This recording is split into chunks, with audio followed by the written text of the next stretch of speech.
بسم الله qodobkan labaad wuxuu ka hadlayaa begin with any in mind bilow adigoo maskaxda ku haya dhamaadka shayga muxuu ku dhamaan doonaa tusaale ahaan waxaynu soo sheegnay qodobka koowaad ama caadada koowaad waxaynu ku soo sheegnay inaan noqono qof proactive ah qof ficil geysan inaan noqono laakiin qof ficil geysanayo keliya noqdo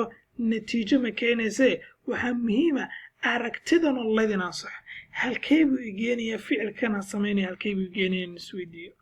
su-aasha noocaas markaan isweydiiyo waxaa ii soo baxaysaa halka nolosheeda ku dambeyn karta ii soo baxaysaa tusaale ahaan waxaa jirta adagor qiso ayay jirtay qisadaasoo ka dhacday kambaniyada kamid a ayaa wuxuu u diray laba nin kamid a shaqaalihiisa wuxuu u diray in dhismo korontadu cillad ay kaga dhacday inay soo cillad bixiyaan buu u diray labadina way soo baxeen dhismihii bay imaadeen maadaama koronto aysan jirin wiishka ama elevatorka koronto aysan jirin waxay ku khasbanaaday inay raacaan maxay jarjarada inay koraan markay jarjarada koren nasiina dheer kadib fariisma dheer kadib nasiina dheer kadib fariisma dheer kadib ugu dambeyntii waxay gaareen maxay saqafkii ee doonayeen bay gaareen meeshii sareysa bay koreen markay saqafkii koreen baa mid ka mid a labada saaxiib mid ka mid baa wuxuu yidhi hebelow waxaan ku hayaa laba war baan ku hayaa midna waa war farxad leh midna waa mid murugo leh marka wuxuu ku yidhi kee baan ku hormariyaa wuxuu ku yidhi yarka saaxiibkii waxaa ii hormaraysaa hebelow kan farxad leh ii hormaray wuxuu ku yidhi warka farxad leh waxaa weeye ugu dambeyn dhismihii waynu kornay haye kan murugada leh muxuu noqonayaa dhismahan aan kornay waa dhismihii khaldanaa haddaba ragga waqti badan juhdi badan dadaal badan ba waxay ku bixiyeen maxay waddadii khaldaneed haddaba waxaynu doonaynaa markaan bilaabayo inaan ku hayno aragtida waddada tan halkay geenaysaa waddada tan aan raacayo halkay geenaysaa inaan ficil qabto mashquulo muhiimadu ma aha muhiimadu waxaa weeye inaan ku mashquulo ficilkii saxsanaa wey haddaba markaan waxa laga doonaya markaan ficil bilaabina isweydiiyey laba shay hadafka dhow mustaqbalka dhow muxuu ii keenayaa ficilkan haddii aan sameeyo ma ii keenayaa ahdaaftii aan doonayay mustaqbalka dhow mid ii xaqiijinaya ma yahay yes wuu yahay waan bilaabayaa may maaha waan iska daanayaa haddii ay jirto mashruuc hadda aan wado ama ficil hadda aan wado waa inaan isweydiiya ficilkan hadda wado ma yahay mid igaarsanaya hadafka nololeedaan leeyahay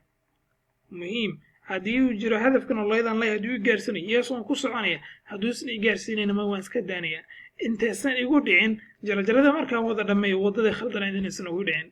laakiin in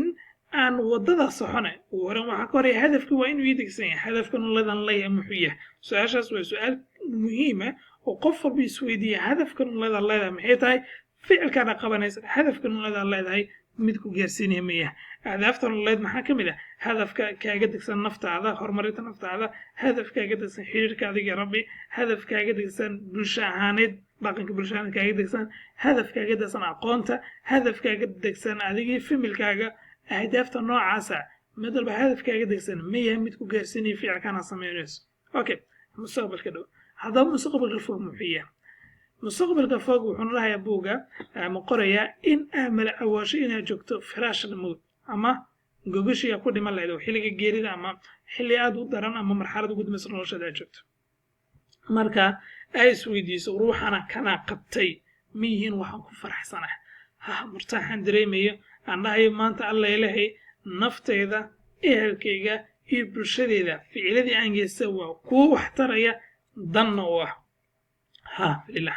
may soo maaha mustaqbalka fog markaa dhimanayo xal iima keenayo soo maha saa darteed hadeertan waan ka harayaa ficilkaas samaynayo soo kale xadiid nabi baa jira oo ah laa tazaalu qadama cabdin xataa yusal can arbac ilaa afar lagu su-aalo shay laga su-aalo qadama cabdin kama zuuleyso qiyaamaha afartaa shay maxay yihiin cimrigaaga maxaa ku dhammaysay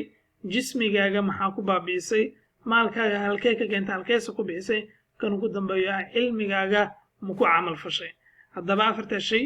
jawaab bay u baahan yihiin ahdaafta nololeedaan leeyahay mar walba ficlan bilaabayn maxaa laga doonayaa inaan ku hayo aragtida ama fikrada aan ku hayo ama indhahayga aan ku hayo halkay bay igeynaysaa waddada tan si aysan u naqin markaan dhammeeyo waddada khaldana si aysan u noqon haddaba qodobkeena saddexaad ayaynu halkaa ka gudagelaynaa insha allah